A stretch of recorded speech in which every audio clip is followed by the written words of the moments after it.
Fix cost plus total variable cost. इसका दूसरा formula है AC मल्टीप्लाइड बाई आउटपुट। अगर एवरेज कॉस्ट को कुल आउटपुट से जो टोटल आउटपुट है उससे मल्टीप्लाई करेंगे तो भी आपको यहाँ पर ये TC मिल जाएगा। इसका तीसरा फॉर्मूला यहां से भी आप निकाल सकते हैं, आप लिख सकते हैं FC into Q plus ABC into Q. ये क्या है, ये AFC इंटू क्यू किसके बराबर हो जाएगा, TFC के बराबर, और ये ABC इंटू क्यू किसके बराबर हो जाएगा, TBC के बराबर। इन दोनों को आप जोड़ेंगे तो भी आपको यहाँ पर TC मिल जाएगी। दूसरा हम लेते हैं TFC। TFC क्या होता है, ये TC माइनस TBC होता है। क्यों, TBC प्लस TFC बराबर TC। तो अगर मान लीजिए कि हमको ये पता करना है तो हम क्या करेंगे कि इसमें से इसको माइनस कर देंगे, जब इसमें से इसको माइनस करेंगे तो हमको ये मिल जाएगा। तो यहाँ TFC equal to TC minus TBC। दूसरा फॉर्मूला इसका ये है, ये जो AFC है इस AFC को आप आउटपुट से मल्टीप्लाई कर दीजिए। जो एवरेज फिक्स कॉस्ट है उस एवरेज फिक्स कॉस्ट को आप क्या करेंगे, आउटपुट से मल्टीप्लाई करेंगे तो आपको यहाँ पर TFC मिल जाएगा। इसी तरीके से जो TBC है ये होता है TC minus TFC। Total cost से अगर आप टोटल फिक्स कॉस्ट की वैल्यू को निकालेंगे तो आपको क्या मिलेगा, यहाँ पर मिलेगा TBC।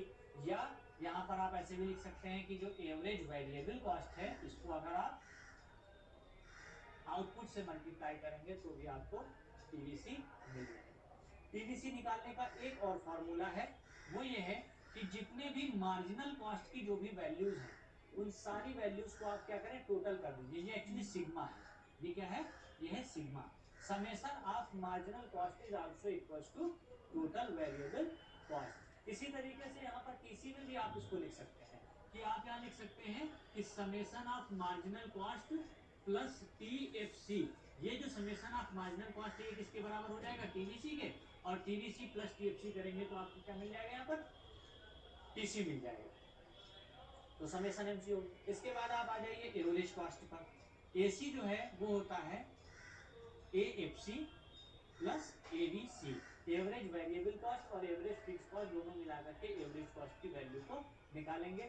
इसी तरीके से आप यहाँ पर जो एवरेज कॉस्ट है इसको आप लिख सकते हैं, जो टोटल कॉस्ट है इस टोटल कॉस्ट को अगर आप आउटपुट से डिवाइड कर दें, टोटल कॉस्ट को अगर आप आउटपुट से डिवाइड कर दें तो भी आपको यहाँ पर एवरेज कॉस्ट की वैल्यू प्राप्त हो जाएगी। ये जो टोटल कॉस्ट है इस टोटल कॉस्ट को आप क्या करेंगे, आउटपुट से डिवाइड करेंगे तो आपको AC मिल जाएगा। इसी तरीके से अगर हम AFC की बात करें तो ये हो जाता है AC minus ABC। Average cost minus average variable cost is equal to average fixed cost. इसका जो दूसरा फॉर्मूला है वो ये है कि TFC डिवाइडेड बाई आउटपुट। जैसे यहाँ पर हमने AC निकालने के लिए टोटल कॉस्ट को आउटपुट से डिवाइड किया था, ऐसे ही हमने यहाँ क्या किया, AFC एवरेज फिक्स कॉस्ट निकालने के लिए जो टोटल फिक्स कॉस्ट है उस टोटल फिक्स कॉस्ट को टोटल आउटपुट से डिवाइड कर देंगे। नेक्स्ट है हमारा ABC। ABC क्या होता है, AC minus AFC। AFC average cost से अगर हम एवरेज फिक्स कॉस्ट को निकालते हैं तो हमारे पास एवरेज वेरिएबल कॉस्ट की वैल्यू निकल के आती है। इसी तरीके से यहाँ पर जो टोटल वेरिएबल कॉस्ट है इसको भी अगर हम आउटपुट से डिवाइड करेंगे तो हमारे पास यहाँ क्या मिल जाएगा, हमको यहाँ पर एवरेज वेरिएबल कॉस्ट मिल जाएगा। इसके बाद नेक्स्ट जो हमारा है वो है मार्जिनल कॉस्ट। मार्जिनल कॉस्ट निकालने के लिए हमने आपको बताया कि एक फॉर्मूला तो है total cost n minus total cost n minus 1 units. दूसरा फॉर्मूला हमारे पास जो है वो है total variable cost n minus total variable cost of n minus 1 unit. तो ये इस तरीके से हम जो भी कॉस्ट कंसेप्ट है हमारे उन कॉस्ट कंसेप्ट को हम यहाँ से, अगर आपको इतने फॉर्मूले ये पता है, अच्छा ये जो फॉर्मूले हैं इनको याद नहीं करना है बल्कि इनको समझना है। ये जो फॉर्मूले हैं इनको आप अगर समझते हैं कि कहाँ से एक फॉर्मूले से दूसरे फॉर्मूले को हम निकाल सकते हैं, कहाँ से एक वैल्यू दी हुई है उस वैल्यू को दूसरी वैल्यू से मल्टीप्लाई करके हम तीसरी वैल्यू को निकाल सकते हैं, तो आप इजीली ये चीजें आपको याद रह जाएंगी।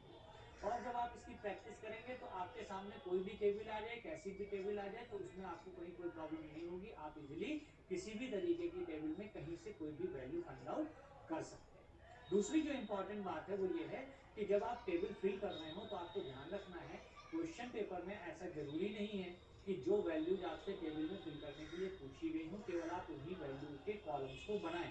हो सकता है आपसे टीएफसी, टीवीसी एंड एमसी निकालने के लिए कहा गया हो, लेकिन वो तब तक नहीं निकलेंगी जब तक कि आप एबीसी या एफसी की एक एक्स्ट्रा टेबल नहीं बनाते।